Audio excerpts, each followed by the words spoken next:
Hi people, this is Dawn. I wanted to do a short video from one of my walks, but the audio didn't work out, so I had to record the sound again after I came back. So that's why you can't hear the sound of the snow under my boots, or the wind in the mic, and my shortness of breath. I hope it turns out okay anyway. Okay, let's start.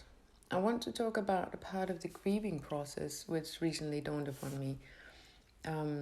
I lost my mother to cancer more than 20 years ago.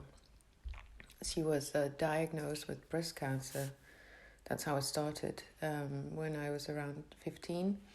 And she died 4 years later, 6 weeks before my 19th birthday.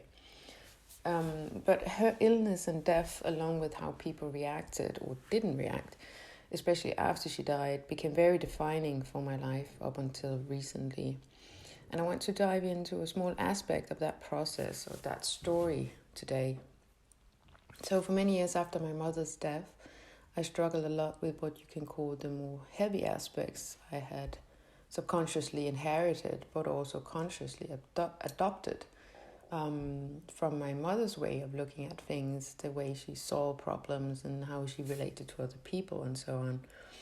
And basically, everything fell apart after she died.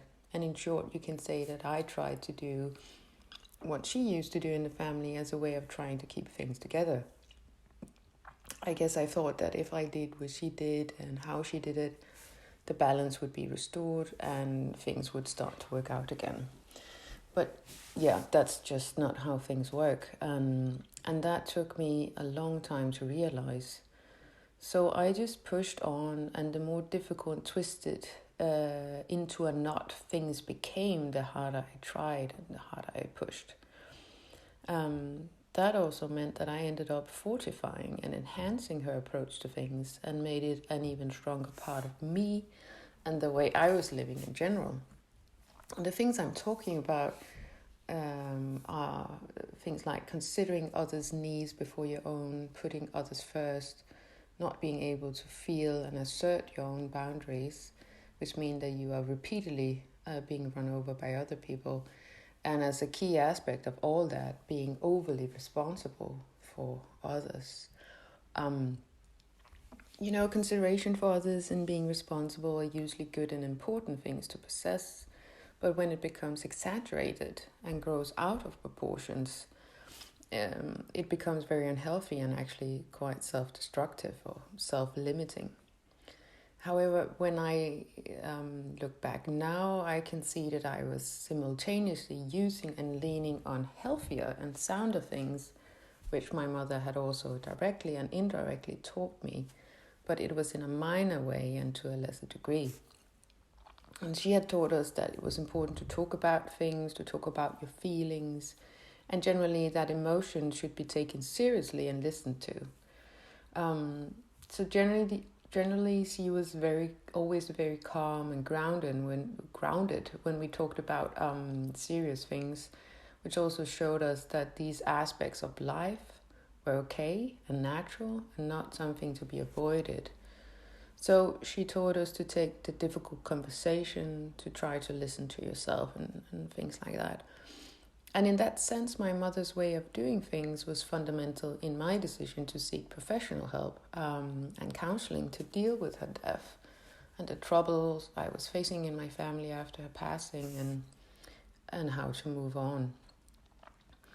So my outline here of these two aspects is, of course, a very crude and simplified description of what in reality are extremely complex and contradictory, and therefore also very messy patterns and emotions. And we need to keep that in mind. Okay, back to the point. So what I have recently realized is that the relation between these two aspects, the heavy, twisted, and the healthy one, has changed. The dynamic has changed in the sense that the healthier aspects have grown and become more dominant over time, whereas the other more unhealthy and undermining aspects have subsided. And I think it's an important realization because to me it also shows that the seeds of good things are as strong and sometimes even stronger than the negative, but it can take time for them to grow. I know we hear about this all the time, in different versions, good conquers the bad and so on. But often I guess you need to experience it for yourself. I mean, in your own personal circumstances and in your own life story to really understand it, that in order to have, you need to have an emotional and physical felt realization of it rather than a mere mental or intellectual concept. So the way I see it, the next level in my process is to integrate these two aspects. So the idea is not to uproot or remove or abandon the negative patterns of behavior and thinking, but actually to redefine them and restore the healthy aspects at the core of these twisted patterns of over-responsibility and misunderstood belief in putting others' needs before my own. You can say that I want to start a spillover effect from the good and light aspect into the heavy and twisted ones. And I want to use my experience of the negative, exaggerated version of these things to steer me back towards the good and healthy variations. And looking back, I guess I began that process of integration and reconnecting with the healthy core of things maybe a year or two ago. So I am on the right track already. Okay, so the overall point I'm trying to make here is that I got what we can call 2 bags of tools and subconscious approaches to life, or 2 ways of emotional and behavioral patterning of seeing myself and my role and relation with others from my mother. As they were subconsciously adopted and applied, I followed them blindly. However, these mental tool bags and their position in my life were not set in stone. First, they changed their positioning over time, and much without my direct awareness. Also because it was just such a slow and gradual process. Now I have consciously started to change them, to redefine their content and how I apply them in my life, which has improved my overall well-being. And because this happened to me and I am doing this, it means that you can too, if you are or have been anywhere remotely in the same situation as me. And I'm not talking about that you need to have lost a parent or caretaker to realize these things. I'm talking about becoming conscious of the sets of patterns, coping mechanisms, and general behavior which you presumably, subconsciously, have adopted or inherited from your parents. Change is really the only constant. And just because your life is shit right now, or even have been for years, it does not mean that it's gonna stay this way forever. As that old saying goes, the show isn't over until the fat lady sings, and you don't know what will happen before she does.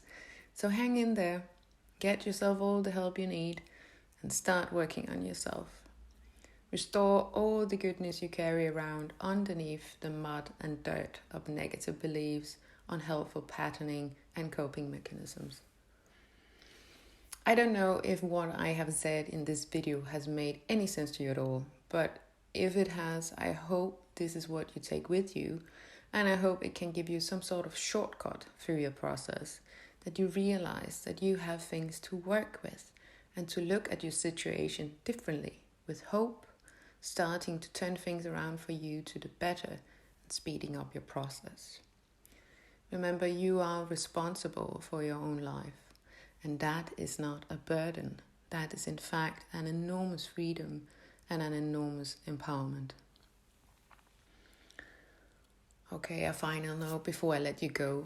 Making this video, of course, got me thinking about my mother, and that led me to realize how clear and present her love still is. It is still here. I mean, after all these years, I can feel it. I think that's rather amazing. I still feel my mother's love for me and my love for her after all this time. So love does not wither, even though I have now actually lived longer without her than I did with her. And the love is still there. That might be a topic for another video. Okay, I'll let you go now. Thank you for watching. Have a great day and take care.